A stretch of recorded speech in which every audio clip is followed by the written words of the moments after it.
الحمدللہ رب العالمین الصلاۃ والسلام علی رسول الامین والعاقبۃ للمتقین اما بعد فاعوذ باللہ السمیع العلیم من الشیطان الرجیم من ہمزہ ونفخہ ونفثہ رب اشرح لی صدری ویسر لی امری واحلل عقدۃ من لسانی یفقہوا قولی۔ ایک سوال جو ابھی اٹالین زبان میں بھی کیا گیا، اور اس سوال کا لب لباب یہ ہے کہ یہ جو 10 دن ہیں جن کا ذکر اللہ سبحانہ تعالیٰ نے سورہ فجر میں کیا، وَلَيَالٍ عَشْرٍ، کہ وہ قسم ہے 10 راتوں کی، اور جس کا ذکر، جس کو بیان محمد رسول اللہ صلی اللہ علیہ وسلم نے کیا کہ یہ جو 10 راتیں ہیں ان کو اللہ سبحانہ تعالیٰ قسم کھائی، اور جو ہمارے جو عمل ہو گئے وہ دنوں کے اندر ہوں گے۔ تو حدیث جو ہم نے اس سے پہلے بھی سنی کہ محمد رسول اللہ صلی اللہ علیہ وسلم کا ما من ایام العمل صالح فیہن احب الی اللہ من ھذی الایام العشر، کہ ان 10 دنوں سے زیادہ اللہ کو کوئی دن محبوب نہیں ہے جن میں کوئی عمل کیا جائے، یعنی ان 10 دنوں کا جو عمل ہے وہ باقی تمام دنوں کے اندر اگر وہی عمل کیا جائے تو وہ اتنا اللہ کو محبوب نہیں جتنا ان 10 دنوں کے اندر وہ عمل اللہ کو محبوب ہے۔ تو اس پہ صحابہ کرام نے کہا وَلَا الْجِهَادُ فِي سَبِيلِ اللَّهِ یا رسول اللہ صلی اللہ علیہ وسلم، جہاد فی سبیل اللہ جیسے آج فلسطین میں ہمارے مجاہدین کر رہے ہیں، تو صحابہ نے کہا کہ جہاد فی سبیل اللہ بھی نہیں اس اجر کو پہنچتا ان 10 دنوں کے اندر جو عمل کیا جائے۔ تو محمد رسول اللہ صلی اللہ علیہ وسلم کا وَلَا الْجِهَادُ فِي سَبِيلِ اللَّهِ، ہاں جہاد فی سبیل اللہ بھی اس اجر کو نہیں پہنچ سکتا جو ان 10 دنوں کے اندر کوئی نیک عمل کرنے کا اجر اللہ سبحانہ تعالیٰ دیں گے۔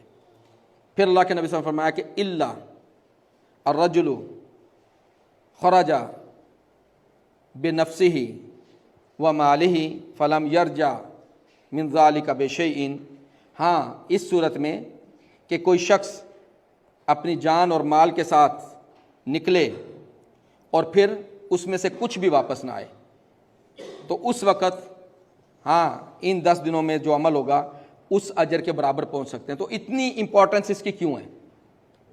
اس کو سمجھنے کے لیے ہمیں یہ دیکھنا ہوگا کہ اللہ سبحانہ و تعالیٰ نے ہمیں کون سا عمل جو اللہ سبحانہ تعالیٰ سب سے زیادہ پسند ہے اس کا ذکر بھی کیا، اور وہ عمل ہے ابراہیم علیہ السلام کا۔ ابراہیم علیہ السلام کے متعلق اللہ سبحانہ تعالیٰ نے ہمیں بھی حکم دیا، محمد رسول اللہ صلی اللہ علیہ وسلم کو بھی حکم دیا۔ سورہ نحل میں آپ دیکھیں گے وَاتَّبِعْ مِلَّةَ إِبْرَاهِيمَ حَنِيفًا، کہ محمد صلی اللہ علیہ وسلم آپ ابراہیم علیہ السلام کا راستہ اختیار کریں۔ کیوں؟ کیونکہ وہ بزدل نہیں تھے، وہ بزدل نہیں تھے، دلیر تھے، حق بات کرتے تھے، اور اس کے اندر کوئی ملاوٹ نہیں کرتے تھے۔ اس پر ان کے دشمنوں نے، بلکہ یہ کہیں کہ اللہ کے دشمنوں نے، جس میں ان کے والد بھی تھے اور جس میں اس وقت کا جو بادشاہ تھا اور اس وقت کے جو لوگ سارے ابراہیم علیہ السلام کے خلاف ہو گئے، اور انہوں نے یہ ارادہ کیا کہ ابراہیم علیہ السلام کو آگ کے کنویں میں ڈال دیا جائے۔ تو ابراہیم علیہ السلام کے اوپر جب یہ آزمائش آئی تو آپ علیہ السلام نے کسی کی طرف نہیں دیکھا، کسی کی طرف رجوع نہیں کیا۔ آپ نے کیا کہا؟ ان الفاظ کو اللہ نے رکھا۔ پھر اس کے بعد ایک آزمائش جو ابراہیم علیہ السلام کی غلطیوں کی وجہ سے نہیں، یہ اللہ کی طرف سے تھی، تاکہ ہمیں پتہ چل جائے کہ جب آزمائش اللہ کی طرف سے آتی ہے تو اور ہو وہ کسی انسان کی وجہ سے اس پر آزمائش آئے تو اس میں اس کو کچھ پیمنٹ کرنی پڑتی ہے، لیکن اللہ اگر درجات بلند کرنے کے لیے کوئی آزمائش ڈالتا ہے تو پھر اللہ سبحانہ تعالیٰ اس آزمائش میں اس بندے کو ڈلنے سے پہلے نکال بھی لیتا ہے۔ اب ابراہیم علیہ السلام نے اس وقت کیا کہا یہ ہمیں ملتا ہے سورہ صافات سورت نمبر 37، اور آیات ہیں 99 سے 113 تک۔ ابراہیم علیہ السلام کہتے ہیں وَإِنِّي ذَاهِبٌ إِلَىٰ رَبِّي سَيَهْدِينِ، میں اپنے رب کی طرف رجوع کرتا ہوں، سیہدین، وہ مجھے بہت جلدی راستہ دکھائے گا۔ پھر اس کے بعد ایک دعا کرتے ہیں ربی ہب لی من الصالحین، اے اللہ مجھے ایک صالح اولاد عطا فرما۔ پھر اللہ سبحانہ تعالیٰ اس دعا کا جواب دیتے ہیں فبشرناہ بغلام حلیم، تو ہم نے ان کو بشارت دی ایک لڑکے کی جو نرم دل تھا، حلیم تھا۔ تو جب یہ لڑکا فلما بلغ معہ سعی، جب یہ لڑکا ابراہیم علیہ السلام کے ساتھ اس قابل ہو گیا کہ اپنے باپ کا ہاتھ بٹائے، اور عمر باپ کی، جس کو قرآن میں سورہ ابراہیم میں آپ دیکھیں گے کہ جب ابراہیم علیہ السلام بوڑھاپے کو پہنچ گئے، اور اس بڑھاپے کا جو بائبل نے ذکر کیا وہ 86 ایئرس اولڈ، 86 سال کی عمر. تو اس وقت ابراہیم علیہ السلام کا بیٹا ہوتا ہے، وہ بڑا ہوتا ہے، تو اس کا مطلب کہ 90 سے اوپر پہنچ جاتے ہیں.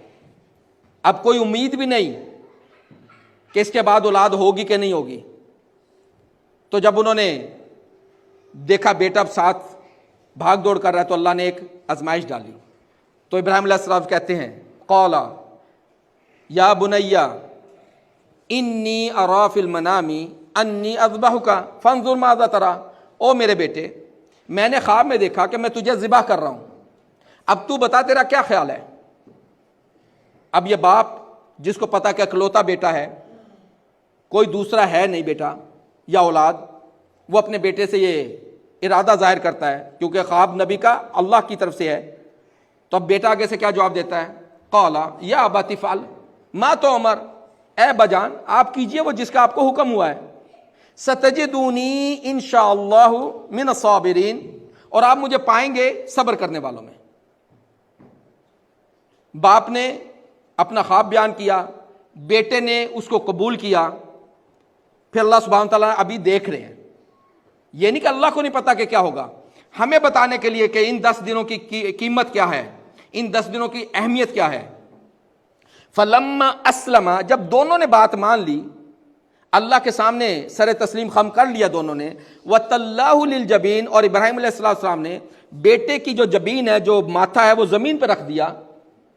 تو اب بس ذبح کرنے کا وقت ہے، ہاتھ میں چھری بھی ہے، ذبح کرنے والے ہیں. تو اس وقت اللہ سبحانہ تعالیٰ کیا کہتے ہیں؟ وَنَادَيْنَهُ أَن يَا إِبْرَاهِيمُ، تو ہم نے آواز دی کہ اے ابراہیم قد صدقت رؤیا، تو نے اپنا خواب سچ کر دکھایا. اِنَّا كَذَلِكَ نَجْزِي الْمُحْسِنِينَ، ہم ایسے ہی محسن کس کو کہتے ہیں؟ محسن اس کو کہتے ہیں جو اللہ کے بات کو بغیر اپنی سوچ کے مان لے اور اپنے عمل کو اللہ کے خوشنودی کے عین مطابق کرے، اس کو محسن کہتے ہیں. اِنَّا كَذَلِكَ نَجْزِي الْمُحْسِنِينَ. پھر اللہ سبحانہ تعالیٰ کہتے ہیں اِنَّ هَذَا لَهُوَ بَلَاءٌ الْمُبِينٌ، یہ ہے جو بہت بڑی آزمائش تھی ابراہیم علیہ السلام کے اوپر، اور اس میں اللہ نے ایک خون کا قطرہ نہیں گرنے دیا، کیونکہ یہ ابراہیم علیہ السلام کی کسی غلطی کی وجہ سے نہیں تھا. یہ اللہ نے ابراہیم علیہ السلام کی قیمت کو بڑھانا تھا، ان کی قدر و منزلت کو بڑھانا تھا. لیکن دوسری طرف جب ہم لوگوں کی کوتاہیوں کی وجہ سے ہم پر کوئی آزمائش آتی ہے، پھر خون بھی بہتا ہے، جانیں بھی جاتی ہیں. پہلے اس کا اللہ نے ہمیں بتایا کہ دیکھو اگر بزدل بنو گے، حق بات کہنے سے آگے پیچھے دیکھو گے، منہ کو موڑو گے، تو پھر اللہ نے ہمارے سامنے مثال رکھی ہم سے پہلے مسلمانوں کی، جن کو آج ہم بنی اسرائیل کے نام سے یاد کرتے ہیں. ان کے ساتھ کیا ہوا تھا؟ اتنے بزدل ہو گئے تھے کہ فرعون کے آگے زبان تک نہیں کھولتے تھے. کوئی گروپ ایسا نہیں تھا جو فرعون کے ظلم کے سامنے کھڑا ہو جائے. وہ کیا کرتا تھا فرعون اور اس کی قوم کیا کرتی تھی؟ یذبحون ابناءکم، اللہ نے کہا کہ ابناءکم، کیونکہ وہ بھی مسلمان تھے، وہ قتل کرتے تھے تمہارے بیٹوں کو. وَيَسْتَحْيُونَ نِسَاءَکم، اور وہ زندہ رکھتے تھے تمہاری عورتوں کو. کیوں زندہ رکھتے تھے سب جانتے ہیں. اور اس میں تمہارے رب کی طرف سے ایک بہت بڑی آزمائش تھی. ابراہیم علیہ السلام کی بھی آزمائش، ادھر مسلمانوں کی جن کو بنی اسرائیل کے نام سے، ان کی بھی آزمائش. یہ ان کی بزدلی کی وجہ سے آزمائش آئی تھی، تو خون کے ذریعے، جانوں کے ذریعے ہم نے قیمت چکائی. جیسے آج فلسطین میں ہو رہا ہے، جیسے آج کشمیر میں ہو رہا ہے، یا افغانستان میں ہوا، یا اسلامی ممالک میں ہو رہا ہے. کیوں؟ کہ اسلام اپنی جگہ پہ ڈٹا ہوا ہے، لیکن مسلمانوں کے دلوں کے اندر بیماری آ گئی، روگ آ گئی، بزدل ہو گئے، منافق ہو گئے. یہی وجہ ہے کہ آج ہم نے ہزاروں جانیں گنوائی، خون کی ندیاں بہیں. لیکن اللہ سبحانہ و تعالیٰ ان اللہ لا یغیر ما بقوم حتی یغیروا ما بانفسہم، اللہ اس قوم کی حالت نہیں بدلتا جو خود اپنی حالت بدلنے کی کوشش نہ کرے. تو وہ چند فلسطینی، سارے نہیں، چند فلسطینی، جب ان کے ہاتھ میں پتھر تھے صرف اور سامنے گولہ بارود تھا، انہوں نے جب بھی ہار نہیں مانی، جب بھی انہوں نے مسجد اقصیٰ کی حفاظت کی، جب بھی وہ ڈٹے رہے. تو اللہ بزدلوں کے ساتھ نہیں ہوتا، اللہ دلیروں کے ساتھ ہوتا ہے. آج وہی جو اس وقت ڈٹے ہوئے تھے، آج وہ بھی ڈٹے ہوئے ہیں. آج بھی وہی ڈٹے ہوئے ہیں. باقی مسلمانوں کی حالت دے دو. جتنے بھی بزدل ہیں سب چکائیں گے, جتنے بھی منافق ہیں سب چکائیں گے. ابراہیم علیہ الصلوۃ والسلام کی قربانی جس کو اللہ سبحانہ وتعالیٰ کا وَتَرَكْنَا عَلَيْهِ فِي الْآخِرِينَ, ہم نے رکھا اس پر بعد میں آنے والوں کو بھی. ایک تو وہ قربانی کہ فَدَيْنَاهُ بِذِبْحٍ عَظِيمٍ, کہ ہم نے بدل دیا ایک بڑی قربانی یعنی ایک جانور کی قربانی سے. اس کو بھی ہمارے درمیان رکھا. اس سے کیا ہم یاد کرتے ہیں, لیکن ہم یاد کہاں رکھتے ہیں. اس سے ہم یہ یاد کرتے ہیں کہ اللہ سبحانہ و تعالیٰ نے بیٹے کی قربانی تھی اس کو بدلا. ابراہیم علیہ السلام کی کوئی غلطی نہیں تھی, اس لیے ابراہیم علیہ السلام کے ہاتھ سے ایک خون کا قطرہ نہیں بہا. ہمارے لیے رکھا کہ دیکھو اگر ابراہیم علیہ السلام کا راستہ پکڑو گے تو تمہارے اوپر کوئی بھی حاوی نہیں آ سکتا, کوئی بھی حاوی نہیں آ سکتا. لیکن اگر تم ان مسلمانوں کا جو بنی اسرائیل کے نام سے مشہور, ان کی روش اختیار کرو گے, زبان بند رکھو گے, صرف دیکھو گے کہ ہمارے علماء کی طرف سے کیا فتویٰ آ رہا ہے, تو پھر کیا ہوگا, پھر تمہیں قیمت ادا کرنی پڑے گی. اگر تمہارے سامنے قرآن کھلا آ جائے, اللہ کے نبی صلی اللہ علیہ وسلم کی حدیث آ جائے اور تم اپنا منہ بند رکھو, بزدلی دکھاؤ جیسے آج دکھا رہے ہیں ہم لوگ, تو سب کے اوپر یہ وقت آئے گا. اللہ عزت اس کو دیتا ہے جو بزدل نہیں ہوتا. اور پھر اللہ سبحانہ و تعالیٰ کسی کا چہرہ نہیں دیکھتا کہ کون کہاں سے ہے, کس فیملی سے ہے, کس طرف سے ہے. اللہ سبحانہ و تعالیٰ نے آیت نمبر 113 میں جب یہ کہا وَبَرَكْنَا عَلَيْهِ وَعَلَىٰ إِسْحَاقَ, تو ہم نے برکت رکھی علیہ اسماعیل علیہ الصلوۃ والسلام, وَعَلَىٰ إِسْحَاقَ اور اسحاق علیہ الصلوۃ والسلام کے اوپر. پھر اللہ سبحانہ تعالیٰ نے ایک اپنا دو ٹوک فیصلہ بتایا اور وہ غلط نہیں ہو سکتا. وَمِن ذُرِّيَّتِهِمَا مُحْسِنٌ وَظَالِمٌ لِنَفْسِهِ مُبِينٌ, پھر ان دونوں کی نسلوں میں محسن بھی ہیں اور ظالم بھی ہیں جنہوں نے اپنے اوپر ظلم کیا. اور ہم مسلمانوں جو اسماعیل علیہ السلام کی لڑی میں سے آ رہے ہیں, ان کا ظلم کیا ہے, وہ منافق ہو گئے, بزدل ہو گئے, سوائے چند لوگوں کے, سوائے چند لوگوں کے. اور اللہ سبحانہ تعالیٰ ان کی نصرت آ رہی ہے اللہ کی طرف سے. اس لیے اپنے آپ کو اللہ سے خالص کریں, اپنے آپ کو محمد رسول اللہ صلی اللہ علیہ وسلم کے ساتھ مخلص کریں, تاکہ اللہ سبحانہ تعالیٰ ہمیں اس دنیا میں بھی کامیابی دے, آخرت میں بھی کامیابی دے. اور اللہ سے دعا کرتے ہیں ربنا لا تزغ قلوبنا بعد اذ ہدیتنا وہب لنا من لدنک رحمہ انک انت الوہاب. اقول قولی ھذا واستغفر لی ولکم.